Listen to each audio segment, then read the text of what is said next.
And Shiva గారు, ఈ El Niño impact ని తగ్గించే ఐఓడి ఇండియన్ ఓషన్ డైపోల్ అని ఒకటి ఉంది కదా, రైట్ నో ఇది హిందూ మహాసముద్రంలో అది పాజిటివ్ గా ఉందా? దీని వల్ల మనకి ఏమైనా మళ్ళీ వర్షాలు పెరిగే ఛాన్సెస్ ఏమైనా ఉన్నాయా?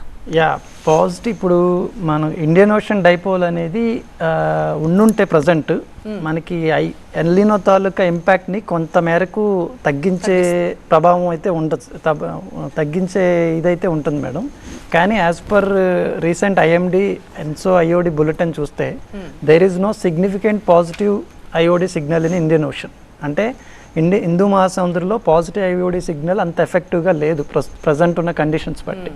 సో అది లేకపోవడం అనేది ఇంకొంచెం ఈ ఎల్నినో తాలూకా ప్రభావాన్ని మరింత ఎక్కువగా ఈ మన సోకాల్డ్ ఈ వర్షపాతం అయితేనేమి, ఋతుపవనాలు అయితేనేమి దాని మీద ఎక్కువ ప్రభావం చూపించే అవకాశం చాలా ఎక్కువగా ఉంది మేడం. ఒకవేళ హిందూ మహాసముద్రంలో ఐఓడి కనుక ఉండుంటే పాజిటివ్గా, మనకి ఆల్రెడీ హిస్టారిక్ ఎల్నినో ఈవెంట్స్ తీసుకుంటే 1997 is the strongest El Niño event. అయినప్పటికీ కూడా మన ఋతుపవనాలు అంత ప్రభావితం కాలేదు, ప్రతికూల ప్రభావం చెందలేదు. ఎందుకంటే అదే టైంలో స్ట్రాంగ్ కౌంటరాక్టింగ్ చేయడానికి మన హిందూ మహాసముద్రంలో ఐఓడి ఉంది, స్ట్రాంగెస్ట్ పాజిటివ్ ఐఓడి ఉంది.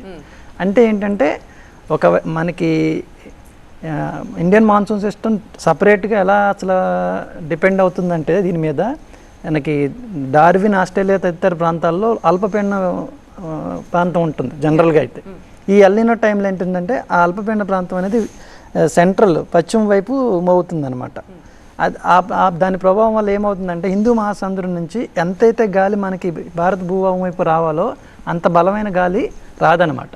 అదే పాజిటివ్ ఐఓడి ఉంటే ఏమవుతుందంటే హిందూ మహాసముద్రంలో అక్కడ ఒక లోకల్ లో ప్రెషర్ సిస్టమ్ అనేది అల్పపీడన ప్రాంతం అనేది ఏర్పడి కొంచెం ఇంకా బలంగా భారత భూభాగం వైపు మాయిశ్చర్తో కూడినటువంటి బలమైన గాలిని లాక్కోవడానికి మరింత బలం పుంజుకునేలాగా అది సహాయపడుతుంది. దాని ద్వారా మనకి ఎల్నినో ఉన్నప్పటికీ కూడా ఐఓడి అనేది ఉంటే జనరల్గా దాని ఎఫెక్ట్ని కొంచెం తగ్గిస్తుంది.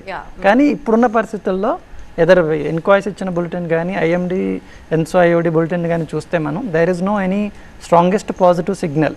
అండ్ మ్యామ్, ఇప్పుడు మనకి జూన్ జూలైలో లెక్క ప్రకారం వర్షాలు కురవాలి, మనం అనుకున్న స్థాయిలో పడలేదు.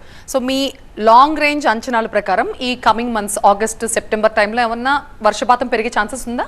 బిలో నార్మలే ఉండటానికి అవకాశం ఉంటుంది. ఎందుకంటే ప్రెసెంట్లీ ఎల్నినో ఇస్ వీక్. ఇంకా ఆగస్ట్ వస్తున్నప్పటికీ మోడరేట్ ఎల్నినోగా అవ్వటానికి అవకాశం ఉంది. మరియు సెప్టెంబర్కి స్ట్రాంగ్ ఎల్నినోగా అవ్వటానికి, ఇంటెన్సిఫై అవ్వటానికి అవకాశం ఉంది. కాబట్టి ఆగస్ట్ అండ్ సెప్టెంబర్లో కూడా మనకి nearly 80% of the Telangana area wise it will be below normal rainfall అవ్వటానికి అవకాశం ఉంటుంది. సో మనకు దానికి తగ్గినట్టు మనం ప్రిపేర్డ్గా ఉండాలి. Because August and September also below normal rainfall expect చేస్తున్నాము as per IMD's forecast. Okay, right. Murthy గారు, ఈ భారత్కి సముద్ర పరిశీలనలో మన సామర్థ్యం ఏంటి అండ్ ముందస్తుగా మనం హెచ్చరికలు ఇవ్వడంలో మన కంట్రీ ఏ ప్లేస్లో ఉందండి? మన కంట్రీ చాలా అభివృద్ధి చెందిందండి ఈ విషయంలో, అది నిర్మోహమాటంగా చెప్పచ్చు. ఎందుకంటే ఫర్ ఎగ్జాంపుల్ ఇవాళ ఎల్నినో అవ్వచ్చు, మాన్సూన్ సిస్టమ్ అవ్వచ్చు, ఇండియన్ ఓషన్ సునామీ అవ్వచ్చు.